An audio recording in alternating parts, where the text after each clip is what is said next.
What's up, team? CrossFit quarterfinals time. First off, congratulations to everyone who made it to the quarterfinals. Top 10%. That in itself, incredible achievement. Even if you place bottom in these quarterfinals now, I think to say that you place top 10% is incredible. So, well done, guys. And girls, obviously. So here we are, the first video, the first test of the 2021 CrossFit Games quarterfinals. I'm using my trusty whiteboard again. We have two triplets of rounds. So we have 3 rounds. We have that 1 minute rest that we saw in 21.3, and then we have a further 3 rounds. Now the first 3 rounds, as you can see behind me, you're going to see 10 strict handstand press-ups into 10 dumbbell hang power cleans and 50 double unders. You go through all 3 of those rounds before you see yourself getting a fixed 1 minute rest. So much like 21.3, this is not optional. This is part of the time. So 1 minute rest there. You then go into similar 3 rounds, 10 kipping handstand press ups this time into 10 dumbbell shoulder to overhead. And then again, you've got those 50 double unders. 10-minute time cap to complete the entirety of this workout and or get as much of it done as possible. Usual weights for dumbbells, 15 kilo for women, 22.5 kilo for men. But it is double dumbbell, not singular. That's going to add an element, of course, added weight, but also double dumbbell is more challenging in terms of mobility and demand on the body than a singular dumbbell is. Hints and tips. I've got them on my phone. No space on the whiteboard. I think the first thing to say is quite shoulder dominant. You've got the handstand press-ups and the dumbbell movements. You're probably even going to be feeling your shoulders through the double unders by the time you get towards the end of this workout, okay? So with that in mind and knowing that it's predominantly shoulder, we want to try and limit the fatigue or the onset of fatigue as much as we possibly can through this workout. So the first thing I'm thinking is the handstand press-up, so the first movement there, particularly the strict handstand press-up. So they actually are technically going to get easier in the latter stage of the workout with the kipping. So in the first 3 rounds, that's where we've really got to pay attention to how our fatigue is building, but also understand that it is going to get easier. So bear that in mind as we're working through this workout. The strict handstand press-ups, unless you are very, very strong in this movement, I mean 20 plus unbroken, I would personally look to break these up. Maximum 2 sets. Okay, you're in the quarterfinals for a reason, but try and have short rest as possible within those 2 sets. Whether you're going 2 sets of 5, or personally I would look at a 6-4, 7-3, something like that. Mentally, that's a little less challenging because you are knowing you have less to do basically after that initial set. Dumbbell movement, you want to try and get those unbroken as you possibly can. Try and hit all 10 of those reps in one go, if possible. And then the double unders, you know, in terms of pacing there and savouring shoulders, you're not really going to savour the shoulders much in a double under. It is what it is. You're definitely going to want to go unbroken with these. The one thing I would mention is the speed. The speed in this workout is going to be made from those handstand press-ups and that dumbbell movement. If you are moving slightly slower in the double unders to save yourself a little bit, give yourself the opportunity to catch a breath, that's going to be far better than, say, breaking for longer during the handstand press-ups or having to break the dumbbell movement. Go slower there, give yourself that opportunity to catch a breath and go hit it hard on the handstand press-ups and the dumbbell. Small thing with the cleans, land with bent knee. I know that sounds silly. For those strong athletes out there, cleaning 22.5s is going to be easy. But if you want to get some speed in there, get a little bit more bouncy, have nice soft knees as you catch that dumbbell into the clean. We'll get into the stands in a little bit, but just make sure you stand up with that dumbbell before you go into the next hang. I would recommend, and you're probably going to be thinking about it already, is chalking up for the dumbbell, but also those handstand press-ups. I know from personal experience, especially when you're going through a workout where you're really wanting to push it, you really want it to go 100%, hands are going to get sweaty AF. And you don't want to be slipping and moving around while you're in a handstand press-up, particularly when you start getting to the kipping, when there is more movement involved. So chalk those hands up. We've mentioned the skipping, using that as an opportunity to catch a breath. We've mentioned the speed will be predominantly made up from the handstand press-up and the dumbbell movement, not your speed on the rope. Unless you want to go top couple of percent, then you might look at your speed for the rope. But I think the majority of folks out there, don't worry too much about skipping. Just get it done. Controlled pace.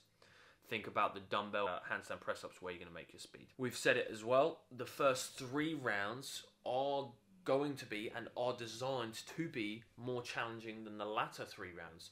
So it's almost like a descending pyramid. That's actually quite a nice thing. It's getting a little bit easier in the latter stages rather than CrossFit making it harder is often the case. Bear that in mind with your strategy and your pacing. Put a little bit more into the first 3 rounds, knowing it's going to get a bit easier in the latter stages. Now, finally, we want to talk about standards. And I want to spend a bit of time here on standards because there's a few things here that might catch a few people out. First off, the box for the handstand press-ups. 40-inch wide, 24-inch away from the wall. Tape it up, easy peasy. Your hands cannot touch any part of the tape. So more often the standard is fingers is okay, palm of the hand not. This workout, no. You cannot touch any of that tape. If you do, it will be a no rep. You also have to have from the edge of that box, 5 feet from the edge of that box back, you have to have a dead line, and the dumbbell and your skipping rope has to be behind that line. Likewise, when you're completing either of those reps, double unders or dumbbell movement, you must be behind that line at all times. Feet cannot be touching that line. They're 2 things I think it'd be very easy and silly to pick up no reps on. I said about it earlier, the hang clean, make sure you stand up after each rep, particularly when you're looking bouncing into those knees. Make sure you stand up and then release those dumbbells into the next hang clean. And that's it. Simple as that. I know I sped through it quick, but I don't want to be here too long. We've got 5 tests to be thinking about. I'm going to do the second one right now. So I'm going to scrap this one. We're going to get rid of this one. Test 1 complete. I'm going to go into test 2. Ready for it? Let's get it. All right, test 2. I must admit, when I saw this one, I thought, welcome to the quarterfinals, people. Wow. This is an absolute beast. And to think we've got to hit test 1 and test 2 effectively in the same 24-hour period because we've got to submit it tomorrow. Beast of a workout. So this is what we got. GHD sit-ups, rope climbs, and pistol squats. 60, 6, 60, 55, 50, 44, 40, 33, 30. Do the math on that. That's a lot of GHD sit-ups and pistol squats. It's going to burn, people. It's going to burn. It's going to be fun, but it's going to burn like hell. 20-minute time cap to get it completed. Now, to be honest, guys, there is not a huge amount to say about this one. It's a ton of reps, so strategy and pacing is going to be a huge one here. Again, it is descending, which is nice. It's getting easier in a way, but it is a bucket load of reps. Absolute bucket load of reps. You think in terms of total GHD sit-ups and pistol squats, it's a total of 180 GHD sit-ups and 180 pistol squats. Not to mention the 18 rope climbs that you're hitting in between all of that. So it is going to be a beast. It is very high volume, so you're just going to have to go to a pace that feels comfortable for you. One thing I would say is avoid what I refer to as the red zone too early.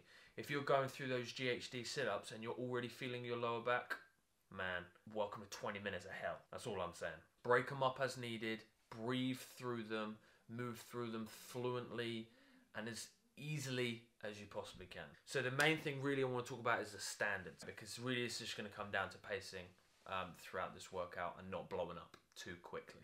Actually, in fact, before we move on to standards, one thing I say is what you're going to need in this workout is you're going to need chalk for those ropes. You're going to need knee sleeves for those pistol squats. You're going to need some decent shoes. If you have poor ankle mobility or find pistol squats hard, lifters would normally be an option, but climbing rope with lifters, probably not great.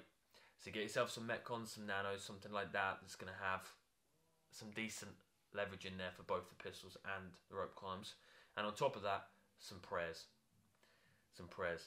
I'm going to be praying for you. I'm going to be watching on the sidelines on this one. In all seriousness, the standards, we have to be careful with this one again. First off, the rope.